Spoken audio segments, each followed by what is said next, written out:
சரி, அந்த கனவு ஒரு பக்கம் இருக்கும். பட் ஃப்ரெண்ட்ஸ்லாம் நீயும் சினிமாக்கு வாயேன் அப்படிலாம் கூப்பிட்டா நீங்க என்ன சொல்லுவீங்க? எனக்கு நான் அங்கே அங்கே வேலை எனக்கு போயிடும்.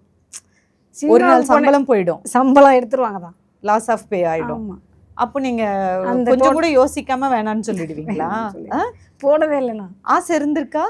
ஆனால் நான் போனதில்லை. இப்போ நான் ரன்னிங்கில் காலேஜ்லேருந்து எல்லாம் வெளியில் அவுட் கேட்டுக்கு வர்ற வரைக்கும் தான் எல்லாம் ஒன்றா பேசிட்டு வருவோம். அப்போ நான் என்ன பண்ணேன்னா கேட்டு வரைக்கும் கூட அவங்களோட வர மாட்டேன். சைக்கிள் எடுத்துக்கிட்டு நான் வந்துடுவேன்.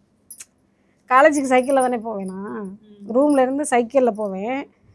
ஒரு வேளை ரொம்ப கம்பல் பண்ணாக்கா ஒரு பேக்கரியில் உட்காந்து ஒரே ஒரு பப்ஸ் சாப்பிடுவோம் எல்லோரும் ஃப்ரெண்ட்ஸுகளோட. எனக்கு எட்டி வர முடியாது, எனக்கு லீவு இருக்காது அப்படி சொல்லிட்டு அந்த பப்ஸு சாப்பிட்றது மட்டும்தான். கேன்டீன் காலேஜுக்கு கேட்டுக்கு வெளியில் இருக்கும் ஒரு பேக்கரி. அந்த பேக்கரியில் வந்து ஒரே ஒரு பப்ஸ், அவ்வளோதான்.